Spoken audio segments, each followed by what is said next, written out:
தயவு செஞ்சு என் பொண்ணு வாழ்க்கையை விட்டு போயிடுறா.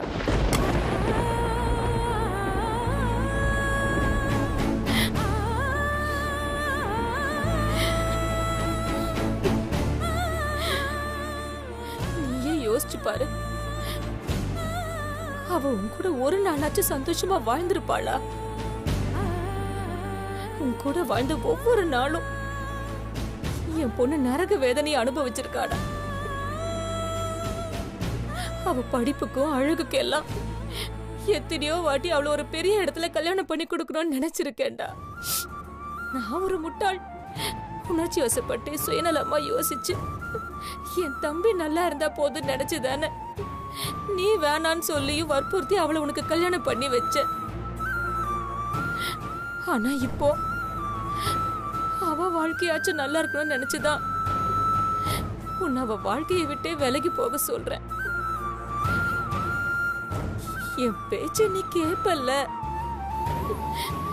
டேய், உன் மனசு கஷ்டப்படும் எனக்கு தெரியும்டா. ஆனா எனக்கு அவ ஒரே பொண்ணுடா. நாம எல்லாரும் செஞ்ச தப்புக்கு அவ பலிக்கடை ஆகணுமா? நீயே சொல்லு. அவ வேலை வேற, உன் வேலை வேற. அவ படிச்சவ, நீ படிக்காதவ. அவ தகுதி வேற, உன் தகுதி வேற.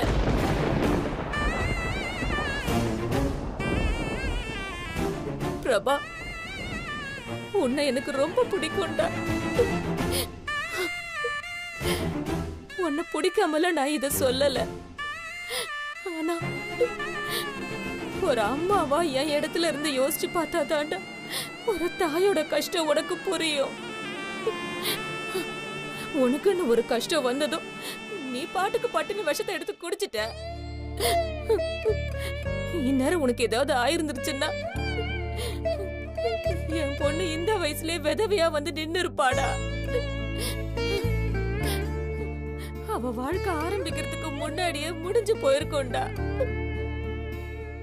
உன்னை நம்பி எப்படிடா நான் திரும்ப என் பொண்ண வாழ சொல்ல முடியும்? டேய், நாளைக்கு இதை விட ஒரு பெரிய பிரச்சனை வந்தா நீ திரும்பவும் இப்படி பண்ண மாட்டேன்னு என்னடா நிச்சயம்? இது பாரு, அம்மா அப்பா எல்லாம் கொஞ்ச காலம்தான். புருஷன்தான் ஒரு பொண்ணுக்கு வாழ்க்கை பூரா கூட வரணும். ஆனா உங்க 2 பேரும் வாழ்க்கையை ஆரம்பிக்கிறதுக்கு முன்னாடியே நீ இப்படி விஷத்தை குடிச்சிட்டு சாக போயிட்ட. இனி வர்ற காலத்துல நாங்களும் உங்க கூட இருக்க மாட்டோம். அப்புறம் உன் முட்டாள்தனத்தினால என் பொண்ணுதான் நடுத்தெருவுல நிப்பா. வேணாண்டா, புரிஞ்சுக்கோ. நீ நல்லவன் தாண்டா. ஆனா உனக்கும் என் பொண்ணுக்கும் சரி வராது. அவளை விட்டுடுறா. இப்ப கூட இத்தனை நாள், இத்தனை மாசம் ஒரு புது வாழ்க்கைய ஆரம்பிச்சு அவ ராத்திரியும் பகலுமா சம்பாதிச்சு கொண்டு வந்தத உனக்காக இந்த ஆஸ்பத்திரிக்கு பில்லா கட்டி இருக்காடா. அப்பன்னா பாத்துக்கோ, வாழ்க்கையில எவ்வளவு மேல போனவள நீ எவ்வளவு கீழே கொண்டு வந்து விட்டுருக்கேன்னு. பிரபா, உனக்கு அவ அக்கா பொண்ணு இல்லடா, உன் வீட்டு பொண்ணு. நீ தூக்கி வளர்த்த பொண்ணு. பெரிய மனசு பண்ணுடா. தயவு செஞ்சு என் பொண்ணை விட்டுடா. அவ வாழ்க்கையில இருந்து போயிடு பிரபா. உன்னை கெஞ்சி கேட்டுக்கிறேன்.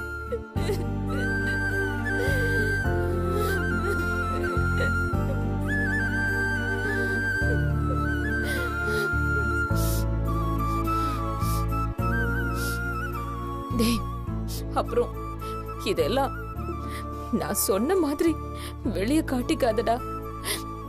நீயா சொன்ன மாதிரி அவகிட்ட சொல்லிடு. சொல்லுவியா? சரிக்கா, சொல்லிடுறேன். சத்தியமா?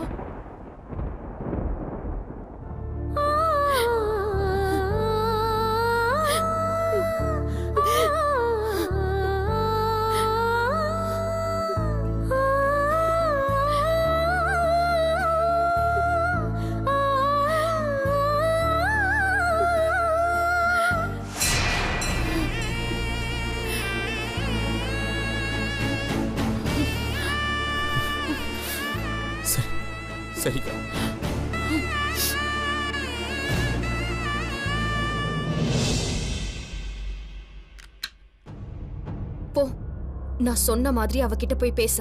ஏய் பயமா இருக்குடி. அவ முத்துவா இருந்தா நான் தப்பிச்சேன். அவ நீ சொல்ற மாதிரி 2 நிமிஷம் செல்வியா மாறினாலும் 2 வாரத்துக்கு நான் பெட்ல படுக்கிற மாதிரி அடிப்பாடி. வேணாமாயா, சொன்னா கேளுடி. செல்வியா மாறதா? லூசா நீ? அவ செல்வி தான் சொல்லிட்டு இருக்க. பைத்தியம் மாதிரி திரும்ப திரும்ப அதையே பேசிட்டு இருக்க. ஏய் அவதான் செல்வின்னு உனக்கு கன்ஃபார்மா தெரியுதுல்ல. ஏண்டி புலிக்கிட்ட ஆட்டுக்குட்டிய மாட்டி விடுற மாதிரி என்ன மாட்டி விடுற? இப்போ ஒழுங்கா நான் சொன்ன மாதிரி அவகிட்ட போய் பேச போறியா இல்ல உன்னை அப்படியே? வேணாண்டி வேணாண்டி, போறேன்டி. போறேன், வேற வழி. ம்.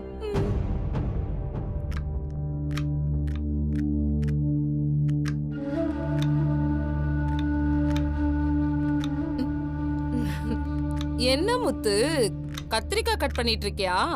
வேற என்ன பண்ணலாம்? நான் வேணா உனக்கு வெங்காயம் உரிச்சு தரவா? அம்மா வேணாம்மா, நான் பாத்துக்கிறேன். இல்ல முத்து, நான் உனக்கு உரிச்சு தரேன். பாவம், நீ மட்டும் எவ்வளவுதான் கஷ்டப்படுவ. இல்லம்மா, நான் பாத்துக்கிறேன். உனக்கு உன் கஷ்டம், எனக்கு என் கஷ்டம். என்னம்மா, என்ன கஷ்டம்? என்னன்னு சொல்லுவேன்? உனக்கு தெரியாததா? எல்லாம் என் பொண்ணோட கதை தான். என்ன கதைமா? அந்த சந்தோஷ் ரொம்ப கெட்டவன் முத்து. முத்து, நீ இப்பதானே வந்த. அவன் எப்போத்துல இருந்தே என் பொண்ணை கொடுமைப்படுத்திட்டு இருக்கான். சந்தோஷ் ஐயாவா? நம்ம மாயாமாவையா? ஆமா முத்து, அவன் என் பொண்ண ஆசை காட்டி மோசம் பண்ணிட்டான்.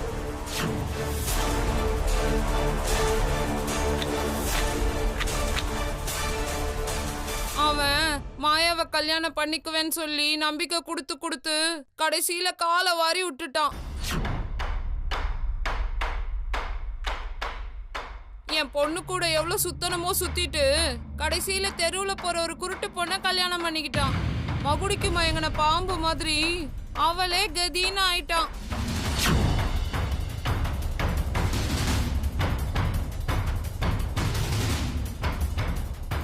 இவ்வளோ பெரிய பணக்கார பையன் ஒரு ஏழை பொண்ணை கல்யாணம் பண்ணிக்குவானா? இவங்களுக்குள்ள கல்யாணத்துக்கு முன்னே ஏதோ நடந்திருக்குன்னு நினைக்கிறேன்.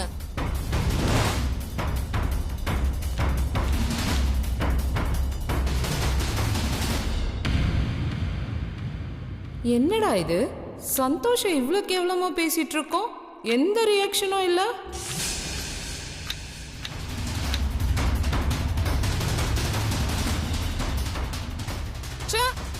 இந்த சந்தோஷ் நல்லாவே இருக்க மாட்டான். என் பொண்ணு வாழ்க்கையை நாசம் பண்ணவன் நாசமா தான் போயிடுவான். அவனுக்கு கண்ணே திரும்ப வரக்கூடாது. வாழ்க்கை பூரா அவன் குருடாதான் இருக்கணும். அவன் பண்ண பாவத்துக்கு காலம் முழுக்க என் பொண்ணு காலிலேயே ஒரு பிச்சைக்கார மாதிரி இருக்கணும்.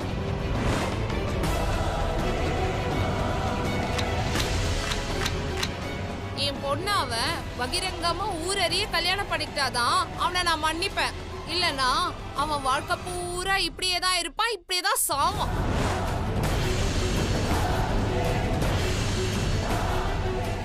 என்ன முத்து, என்னாச்சு?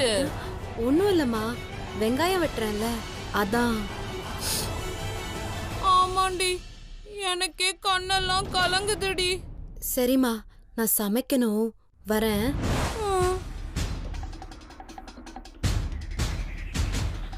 சந்தோஷ் அப்படி திட்டின, ஆனா அவளுக்கு கோவமே வரல. செல்வியா இருந்தா இந்நேரம் நம்ம செவிலியே அரைஞ்சிருப்போம். இவ முத்து தான், செல்வி இல்ல, மாயா தான் ஏதோ லூசு மாதிரி வளர்றா. என்ன யாராவது ஏமாத்த முடியுமா?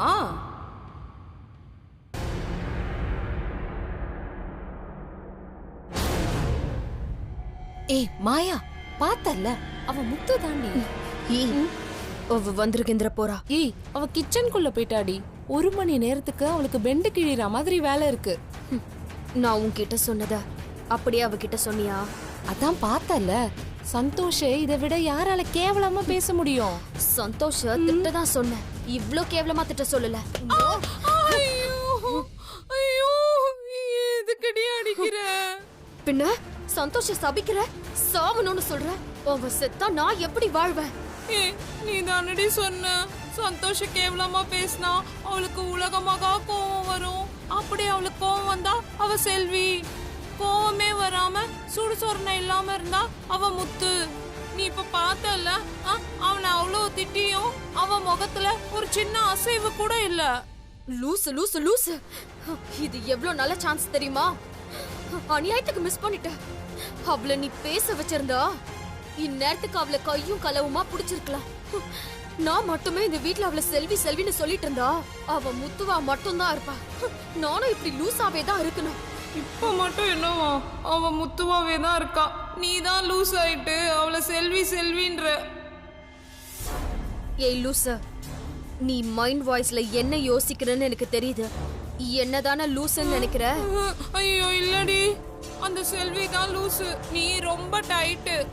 எதை வச்சு சொல்ற? நான் எதை வச்சு சொன்னா என்னடி? சொல்ல போனா அவ செல்வியா இருந்தா என்ன, முத்துவா இருந்தா நமக்கு என்னடி? அவ நல்லா வெங்காயம் வெட்டுறா, நல்லா காய்கறி நறுக்குறா, வீட்டு வேலை எல்லாம் செய்யறா. அவ இப்படியே லூசு மாதிரி செய்துட்டு இருக்கட்டும். நாம ஏண்டி அதை தடுக்கணும்? என்ன சொன்ன?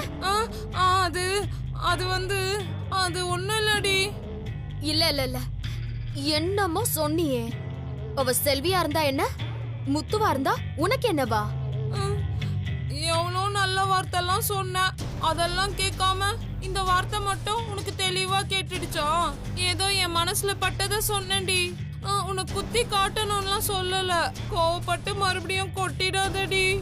இது என் கொண்டை இல்ல, நீ கொட்டி கொட்டியே வீங்கின மண்டடி. நீ லூசுன்னு நினைச்சு கவலைப்படுறதா இல்ல நீ இப்படி சொதப்பனதை நினைச்சு கோவப்படுறதான்னு தெரியல.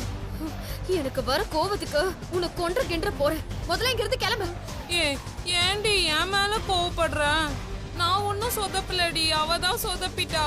நீ சொன்ன மாதிரி நான் நடந்துக்கிட்டேன், அவதான் நீ நினைச்ச மாதிரி நடந்துக்கல. ஏன்னா அவ முத்துடி. அவ முத்து இல்ல செல்வி. அவ செல்வி இல்ல, முத்து. ஏய் லூசு, நான் தான் சொல்றேன்ல, அவ முத்து இல்ல செல்வி. இல்லடி, நான் என் 2 கண்ணால பார்த்தேன். அவ செல்வி இல்ல, முத்து. உன்னொள்ள கண்ணை வச்சுக்கிட்டு அப்படி என்னத்த நீ பார்த்த? அவ என்ன செஞ்சிட்டு இருந்தா நீ நல்லா பாத்தியா? ஓ, நான் பார்த்தேனே.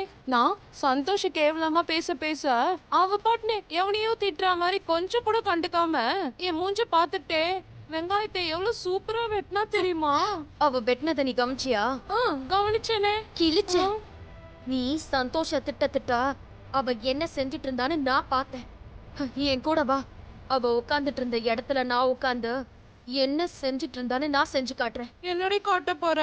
வாய மூடிட்டு என் கூட வா.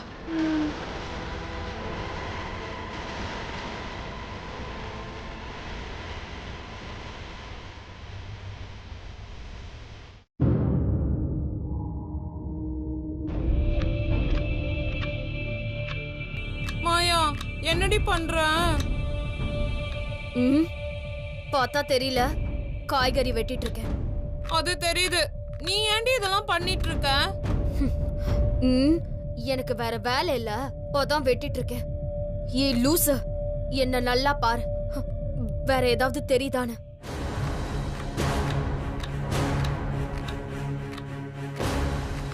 தெரியலையேடி.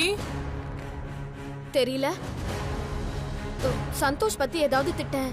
சந்தோஷ் ரொம்ப கேவலமானவன். அவன் என் பொண்ணு வாழ்க்கையே வீணாக்கிட்டான்.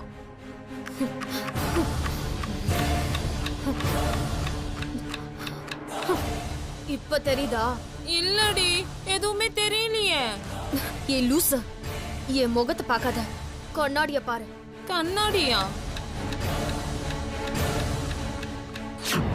ஐயோ மாயா, என்னடி இது பேய் மாதிரி இருக்க?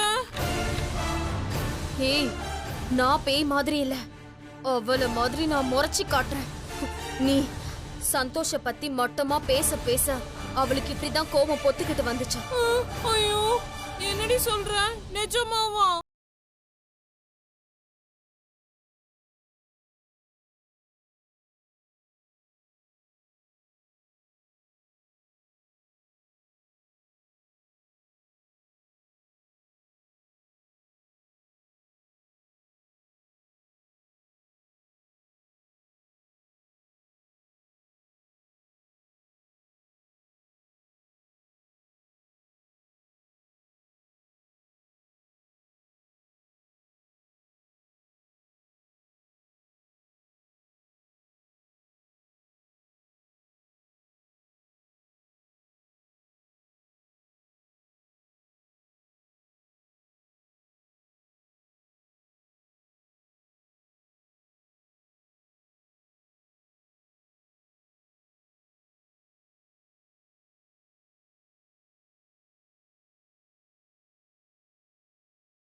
நம்பிக்கை வரல அப்படிதானே? அப்படி இல்லடி. இதுக்கு மேல எதுவும் பேசாத. எனக்கு கோபம் பத்திக்கிட்டு வருது. உன்னை இங்கே கொன்னுடுவேன். இந்தா இந்த கயிறு எடுத்து என் கைய கட்டி போட்டுட்டு வெளியில போயிட்டே இரு. இப்ப எதுக்குடி கைய கட்டணும்? உன்ன மாதிரி ஒரு லூஸ் அம்மா இருந்தா என்ன மாதிரி பொண்ணுங்கெல்லாம் இப்படிதான் சித்திரவதை அனுபவிக்கணும். ஏண்டி இப்படி எல்லாம் சொல்ற? நான் என்னடி பண்ண? அதான் பிரச்சனையே. நீதான் ஒண்ணுமே பண்றது இல்லையே.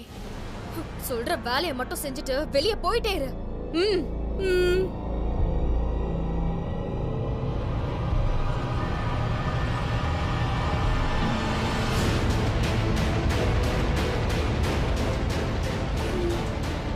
நில்லு. அங்கிளையும் டாடியும் வர சொல்லு. கூடவே நீயும் வந்து தொலையாத. சரிடி.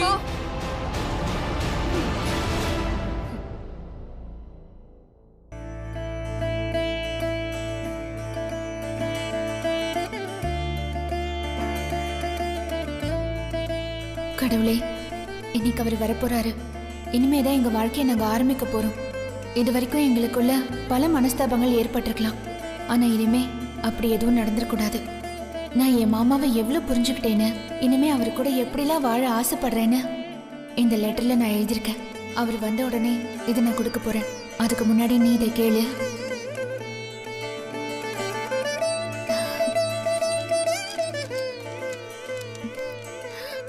மாமா, உன்னை எனக்கு ரொம்ப பிடிக்கும். எவ்வளவு பிரச்சனை வந்தாலும் திரும்ப திரும்ப ஒருத்தருக்காக இன்னொருத்தர் துணையா இருக்கிறது தான் வாழ்க்கை துணைன்னு சொல்லுவாங்க. எனக்கு உன்னை விட ஒரு நல்ல வாழ்க்கை துணை கனவுல கூட கிடைக்காது மாமா. உன் மனசை நான் நோகடிச்சிருந்தேனா என்னை மன்னிச்சிடு மாமா. பழசெல்லாம் மறந்துரு மாமா. இனிமே நாம வாழ போற இந்த வாழ்க்கை சந்தோஷம் நிறைஞ்சதா மட்டும்தான் இருக்கணும். நீ ஏன் என் மேல கோவப்பட்டாலும் சரி, நான் உன் மேல எப்பவும் கோவப்பட போறதில்ல. இனிமே ஒரு நிமிஷம் கூட நான் உன்னை விட்டு விலக போறதும் இல்ல. உனக்கு எவ்வளவு பெரிய கஷ்டம் வந்தாலும் சரி, நான் உன் கூட தான் மாமா இருப்பேன். நீ என் புருஷன். நீதான் எனக்கு எல்லாமே. சொல்ல போனா எனக்கு சாமியும் நீயும் ஒண்ணுதான் மாமா. எனக்கு உன்னை ரொம்ப பிடிக்கும்.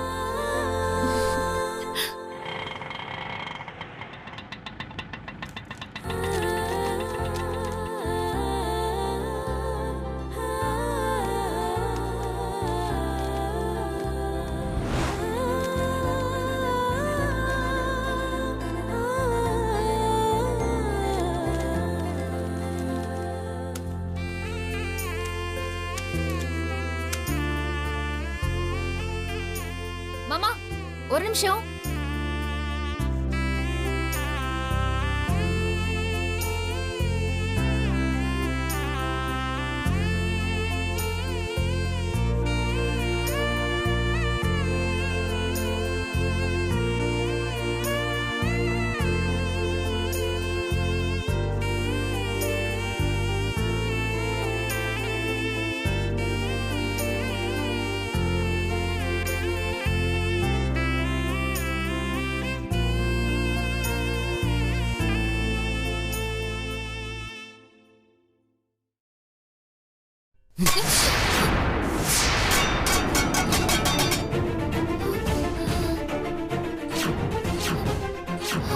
மாமா, என்னடி என்ன நினைச்சிட்டு இருக்கோம் மனசுல? அம்மா பொண்ணு சேர்ந்து நல்லா திட்டுவீங்க, அப்புறம் ஆறுதலா சொல்லி வீட்டுக்கு கூட்டிட்டு வருவீங்களா? என்ன பார்த்தா எப்படி தெரியுது உங்களுக்குலாம்? மாமா என்னமா இதெல்லாம்? நீ வாய் மூடு மாமா, உனக்கு எதுவும் தெரியாது. நீ இல்லாதப்ப இவங்க ரெண்டு பேரும் எப்படி எல்லாம் பேசுறாங்க தெரியுமா? நான் அந்த ஆட்டம் தொலைஞ்சதுக்கு அப்புறம் அப்பவே விட்டு வேலைக்கு போயிருப்போம் மாமா. ஆனா இவ என் கூட பேசக்கூடாதுன்றா. இதோ நிக்குதா என் அக்கா. இதுக்கு நீ செத்தே போயிருக்கலாங்குது. இந்த மாதிரி பொம்பளை எல்லாம் வீட்டுல வச்சுட்டு சந்தோஷமா இருக்க முடியுறியா? மாமா, நான் தான் உன்கிட்ட மன்னிப்பு கேட்டனே மாமா. ஏய், மன்னிப்பு கேட்டா மனசுல இருக்கிற காய ஆறிய மாடி. நீ பேசின ஒவ்வொரு வார்த்தையும் அப்படியே நெஞ்சுக்குள்ள ஈட்டி வச்சு குத்துன மாதிரி இருக்கு. மாமா, அப்படி சொல்லாத மாமா. ஹாஸ்பிட்டல் நான் உன்கிட்ட மன்னிப்பு கேட்டேன். அது நான் செஞ்ச தப்புக்கு. ஆனா நீ செஞ்ச தப்புக்கு மன்னிப்பே கிடையாது. மாமா, சாவறதுக்கு நான் என்ன பைத்தியக்காரனா? இவ பாம்பு மாதிரி என்ன ஒவ்வொரு நாளும் வார்த்தையால கொத்திக்கிட்டே இருந்தா. இவ சொன்ன வழி மனசுல தாங்க முடியாம தான் மாமா நான் சாவு போனேன். இப்ப வந்து ஆர்த்தி எடுக்கிற அப்படியே பெருசா. இங்க பாரு, நீ நினைக்கிறப்பெல்லாம் நான் திட்டு வாங்குறதுக்கும் நீ நினைக்கிறப்பெல்லாம் சிரிக்கிறதுக்கும் நான் ஒன்னும் கையில இருக்கிற பொம்மை இல்லடி. உன்னை தெரியாம கல்யாணம் பண்ணி தொலைச்சிட்டடி. அதாண்டி நான் செஞ்ச பெரிய தப்பே. இல்லைன்னா நான் ரொம்ப நல்லா வாழ்ந்துருப்பேன்டி. இந்த பாரு, இனிமேல் இந்த காஃபி எடுத்துட்டு வர்றது, டிஃபன் எடுத்துட்டு வர்றது, இந்த மாதிரி ஆர்த்தி எடுத்துட்டு வந்து என் முன்னாடி நிக்கிறத பார்த்தேன், மனுஷனாவே இருக்க மாட்டேன் சொல்லிட்டேன்.